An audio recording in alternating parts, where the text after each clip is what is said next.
and welcome to today's webinars on how to craft a compelling introduction. The introduction's that first 30 seconds. The introduction's the opening to your presentation, your public speaking. And the reality is your first 30 seconds matters. It determines whether people are going to listen or whether they might zone out and think about something else. So we need to catch their attention. I call it grab them with a hook. And the metaphor for me is when I'm reading newspapers, when I'm reading online articles, I've just had a browse of today's Australian. I read the headline and I decide if I'm going to open up and read the article or whether I'm going to turn the page and look for the next article. Your first 30 seconds is the headline of your presentation that grabs attention, sets the scene, and makes people want to stay engaged and pay attention for the rest of your presentation. A soft opening may mean that you struggle to have impact and create the impact that you wanted. Allow me to share my screen.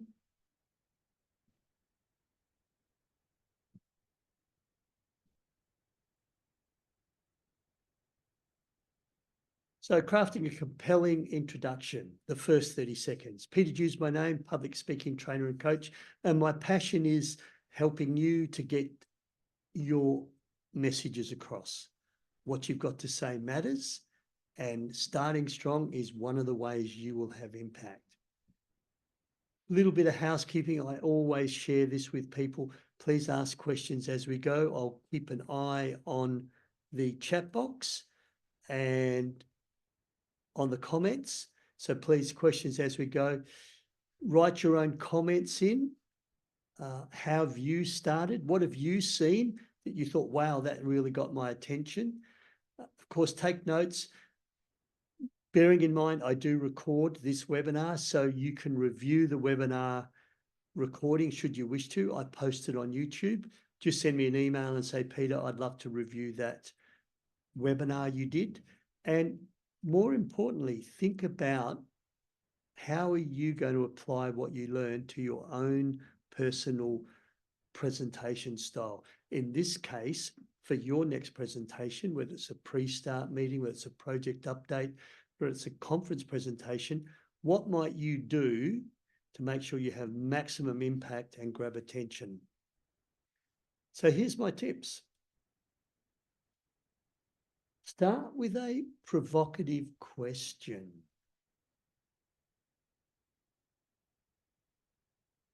What would you do if you found yourself in this situation? How would you handle it if your family was at risk of having to foreclose their mortgage because of increasing interest rates?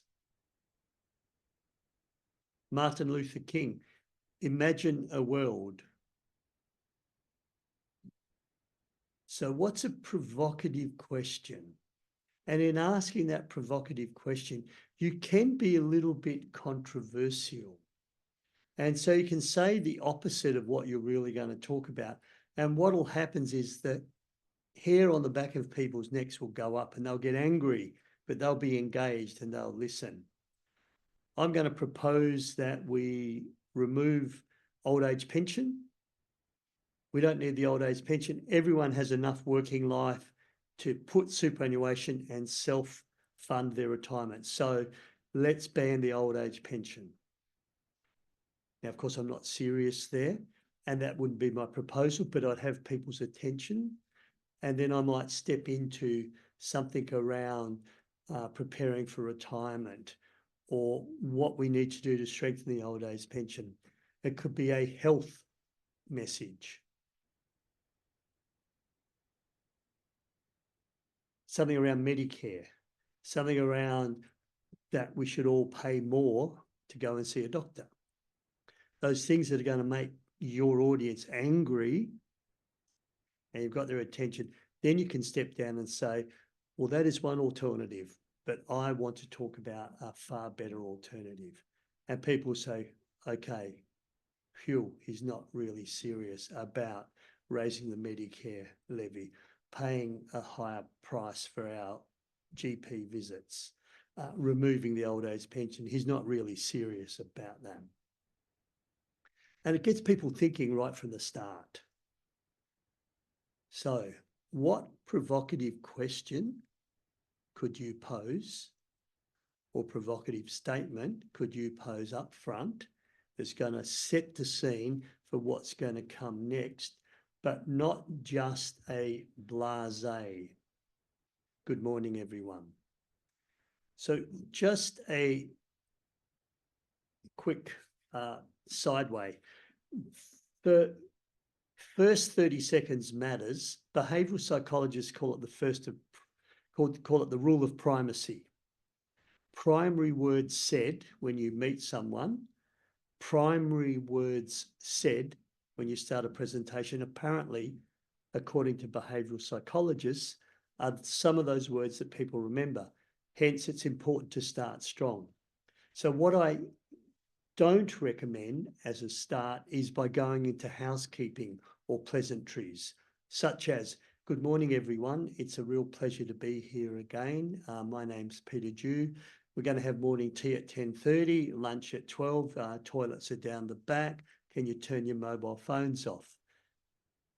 Now, these are pleasantries. These are housekeeping, but they don't generate the impact that you want, that you need to say, wow, I need to listen here.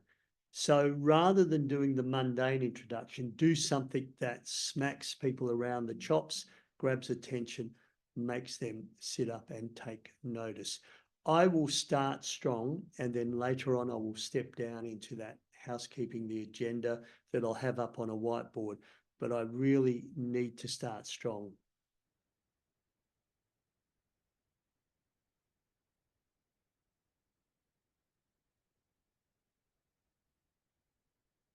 Tell a captivating story. So start with a story. Start with a story that relates to the topic you're talking about. My background as a person who stutters and being bullied and teased and overcoming my fear of public speaking to now do public speaking for my living. Many people find that story amazing, and those people in my room, my public speaking training room, the majority have a fear and self-doubt within themselves. And when they hear my story, straight away they think, okay, I may be able to handle this.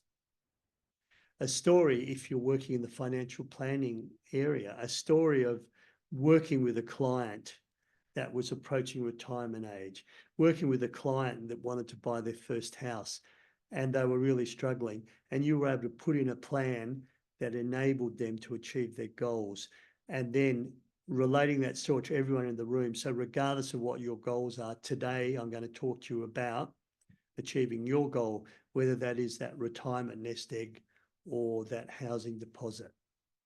So what story can you tell that relates to where you're going in your core message, in your topic?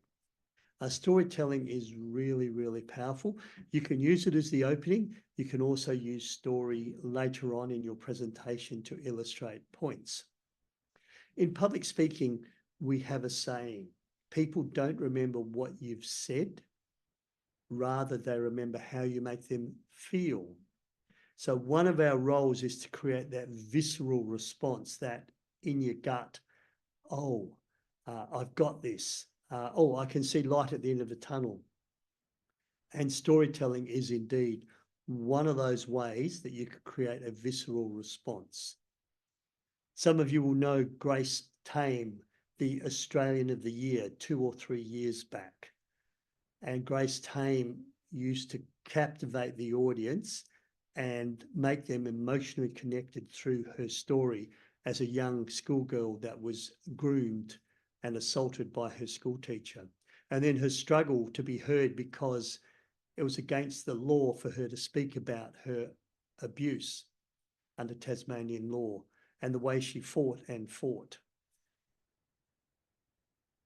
stories are really powerful, and they're able to create that visceral response within your gut. Use a powerful quote for setting the stage, for setting the scene. I use quotes in many of my presentations. I was working on Monday at a mining sector, and my opening statement is, I use two quotes. My opening statement: Sir Winston Churchill said, if you've got the ability to stand on your feet and speak to a group of people, then you possess the most powerful skill known to human beings. If you've got the ability to stand on your feet and speak to a group of people, then you have the most powerful skill known to human beings. I then go to a second quote. Mark Twain said there's two kinds of speakers on this planet: those that are nervous and those that are liars about being nervous.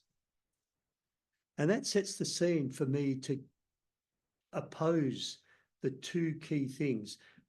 Winston Churchill, really important skill is what he's saying: the ability to educate, influence, to train, leadership trait, to get your job interview. Mark Twain, public speaking is scary. Human beings' number one fear. And that's how I set the scene. So what quote can you use to open up your presentation and let people ponder and think and say, wow, that's amazing. I didn't know that. Another quote I use is from Ralph Waldo Emerson. All the great speakers on the planet were bad speakers once. All the great speakers you know and you see, they were bad speakers once. And the good news about this is that it demonstrates my key message to you today, that public speaking is a skill that anyone can learn. Those speakers you admire, they've done the work to gradually build themselves up to being a great speaker. What quote can you use to set the scene? There's quotes all out there. You can do your Google search, your brainy quotes. You can also use fresh, newer quotes and quote colleagues, and you can even make your own quotes up.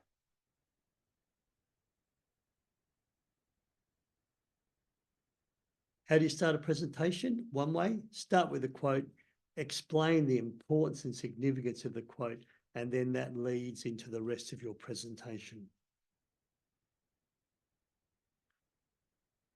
You can start with a fact or statistic.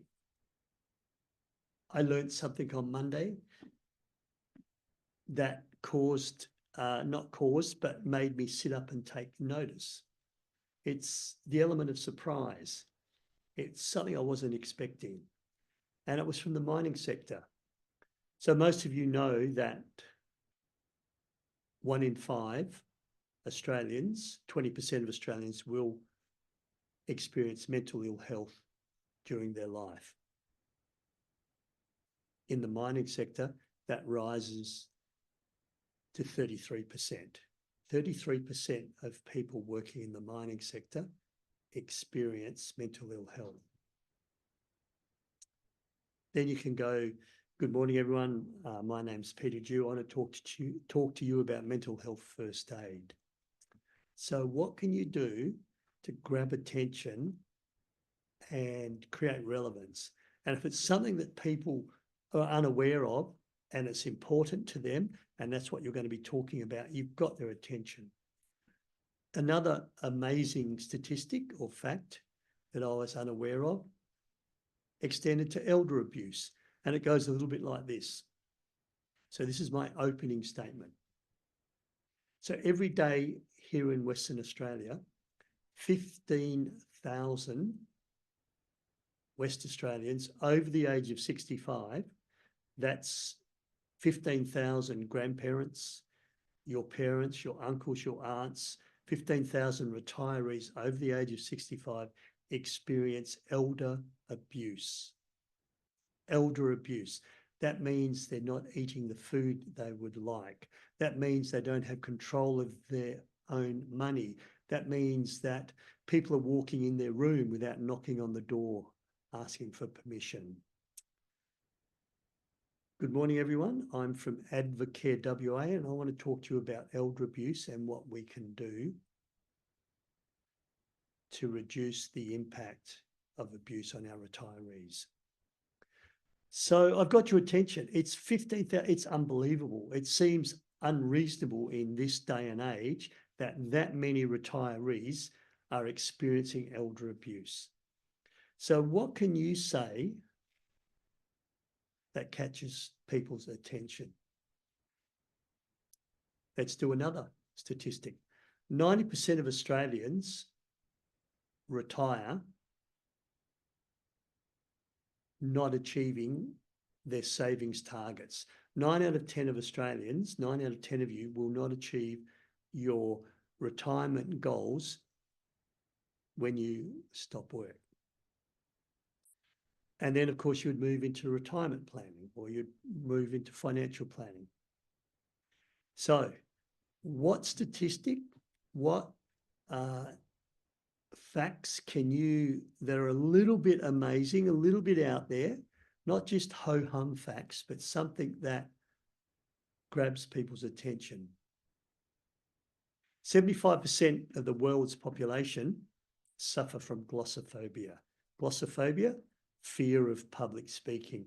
75% of the world's population fear glossophobia. That makes it the number one fear. Dying is number 2, snakes is number 3, and spiders is number 4. So if you have any fear of public speaking, welcome to the majority of the world's population. 75% of people suffer from glossophobia. You can work out what you might use from a statistical or a fact point of view that will grab people's attention.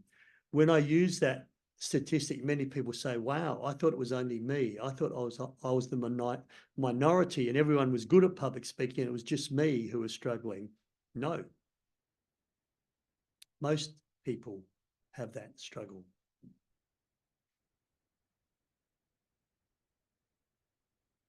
Checking any questions, any comments, please just put them in the chat box. So this is a little bit of a different way of thinking. And the reason I encourage you to start strong comes from the science of behavioural psychology.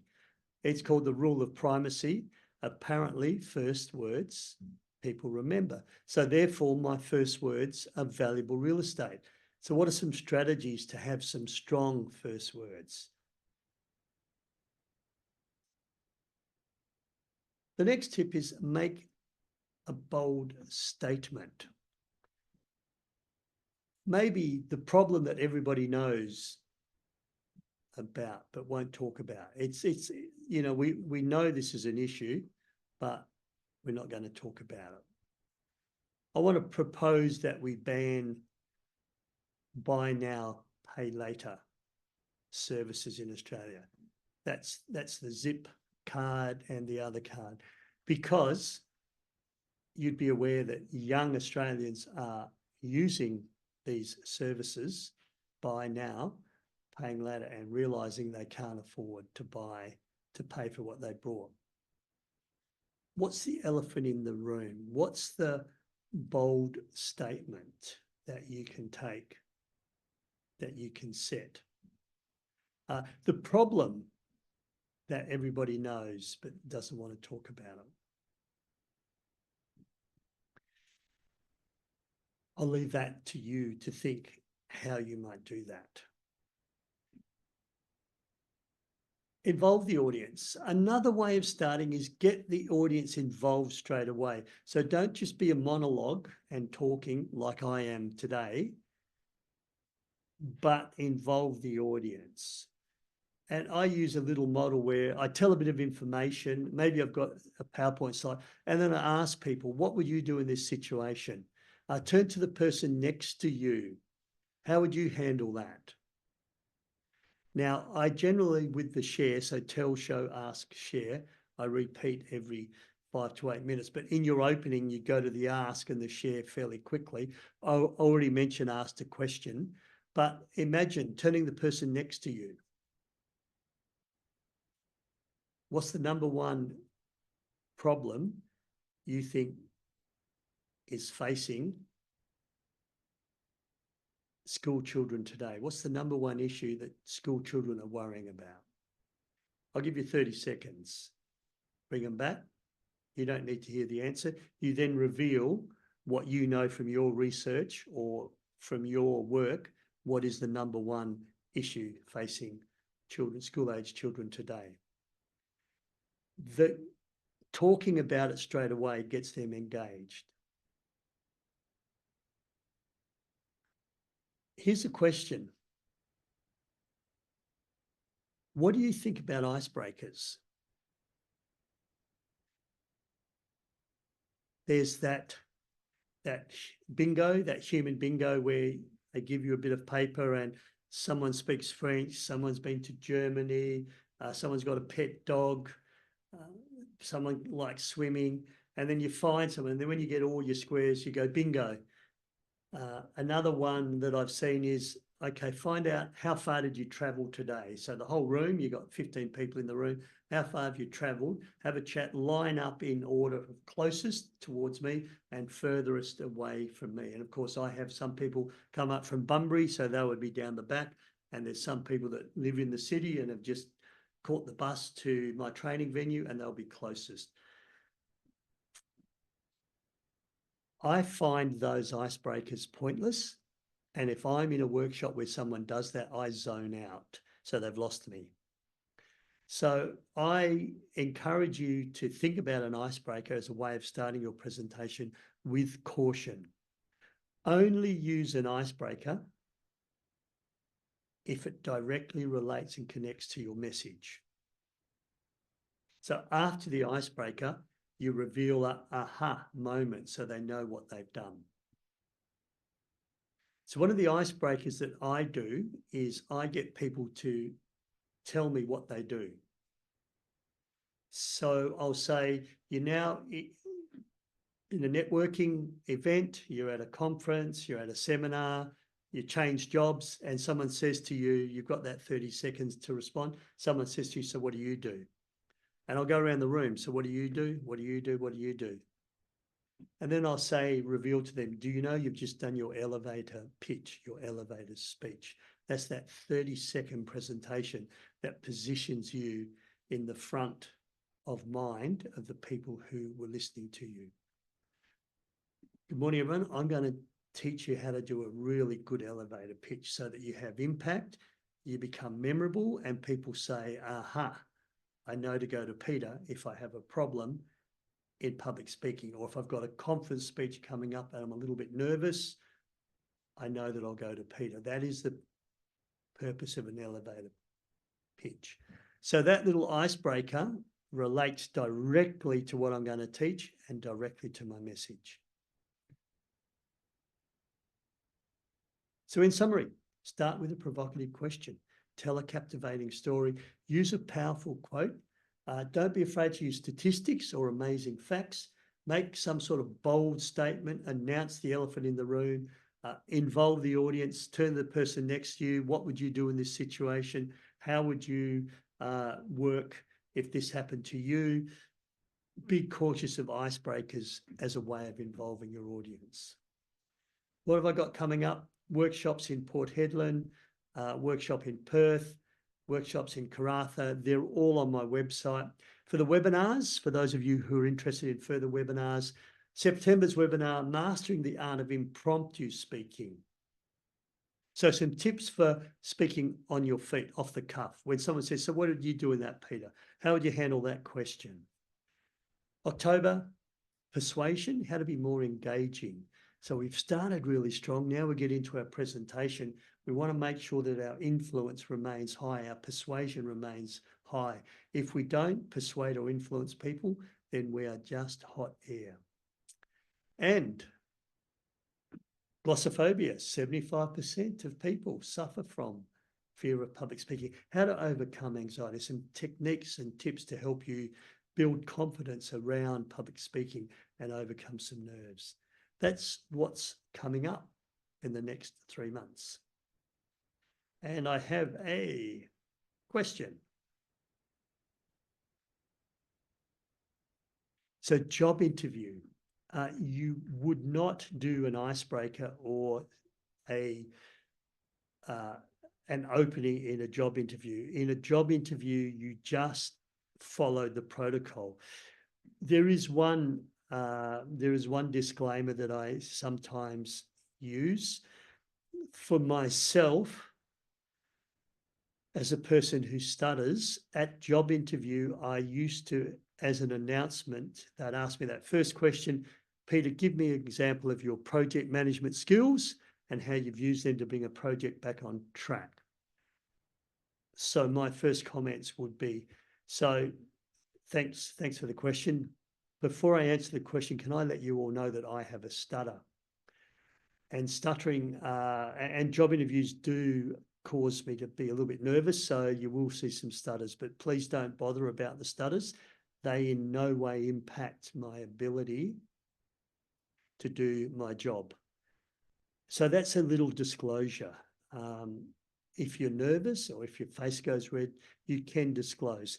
Now, it could be that the first question they ask you is an icebreaker question at job interview, and it doesn't count towards the interview.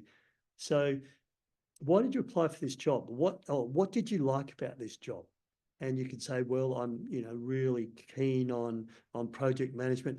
I'm really passionate about helping people achieve their financial lifestyle they deserve. So that's why I'm really keen to be a senior financial advisor, depending on what it is. And that's an icebreaker question.